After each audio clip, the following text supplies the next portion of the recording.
அப்ப சோதியம் அப்படின்ற கருத்து சோதியாக் அப்படின்னாகி குழுமமாகி சோதியங்கள் குழுமையாகி அதாவது ஜோடியாக் அப்படின்னு வருது. அப்ப அதை பாருங்க, சோதிடம் அப்படின்னா குரூப் ஆஃப் ஃபிளேம்ஸ் இலுமினேஷன். அப்ப சோதியாக் அப்படின்னா குரூப் ஆஃப் ஃபிளேம்ஸ், அதெல்லாம் ஒன்றாக இது பண்றது, குழுமம் செய்யறது.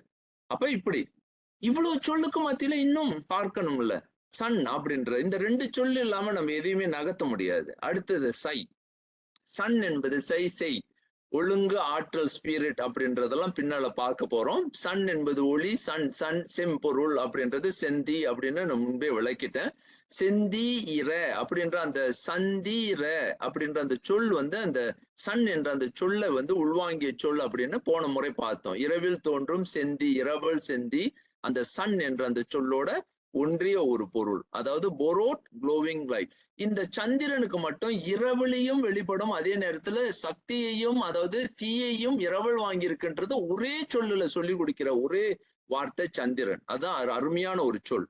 அடுத்தது இந்த சொல்ல வந்து மூன் அப்படின்றதுதான் ரொம்ப பேருக்கு இதுல எப்படிங்க மூன் தமிழ் சொல்லா அப்படின்னா நிச்சயமாக தமிழ். நான் முதல்ல இதை மட்டும் சொல்றேன், பிரிக்கிறேன், அதை பிரிச்சா உங்களுக்கு தெரிஞ்சிடும். முன் இன் அப்படின்னா நான் முன்பே சொல்லிட்டேன், அது வந்து இந்துவை காட்டுது. இந்து அப்படின்ற சொல் வந்து நமக்கு தெரியும்.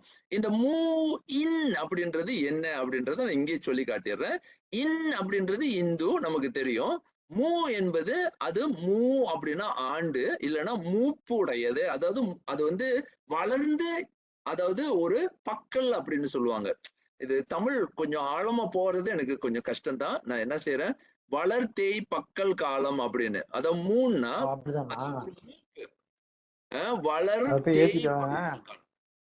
வளர்த்தேய் பக்கல் அப்படின்ற ஒரு கருத்து அங்க இருக்கு. அப்ப நம்ம வந்து என்ன பண்றோம் அப்படின்னா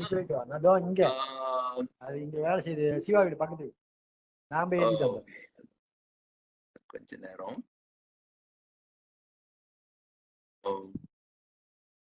ஆக்டிவா இருக்கு. சரி, இப்போ மீண்டும் அந்த இதுக்கு போயிடுவோம். ஒரு சின்ன கருத்து. அப்ப இங்க பாக்குறோம், முன் என்ற சொல்லுக்கு நமக்கு நன்றாக தெரியுது. முன் அப்படின்றத நம்ம பிரிக்கலாம், மூ இன் அப்படின்னு பிரிக்கலாம். மூன் அத சேர்த்துட்டாங்க, மூ இன் அப்படின்றது. அப்ப இங்க நீங்க பார்க்கும் பொழுது ஆண்டு தொல் தமிழ் சுமேரியம் அப்படின்ற அந்த கருத்தை நீங்க பாக்குறோம். தொல் தமிழ் சுமேரியத்துல மூணா ஆண்டு அது, அப்புறம் பிறகு அதை பார்க்கலாம். மூன்னு சொல்லுவாங்க. அப்போ மூப்பு அப்படின்றது, மூப்புன்ற அந்த சொல் பாருங்க, மூ அப்படின்னா மூப்பு. இதுக்கு நிறைய திருக்குறள் எடுத்து விளக்கலாம், நிறைய அதாவது நிறைய சொற்கள் இருக்கு. ஆனா மூ அப்படின்னா சுக்கில வெண்மதி அப்படின்ற ஒரு கருத்தும் இருக்கு.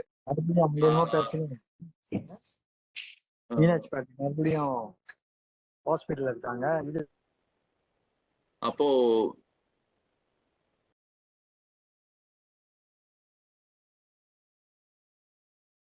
கொஞ்ச நேரம்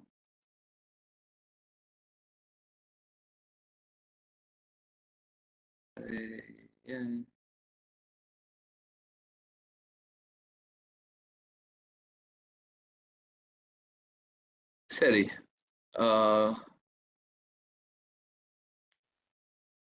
சிவா திருச்சிற்றம்பலம். ஓகே, சரி, இது வரைக்கும் நம்ம பார்த்தோம். அடுத்தது இப்ப நமக்கு வந்து தெரியுது.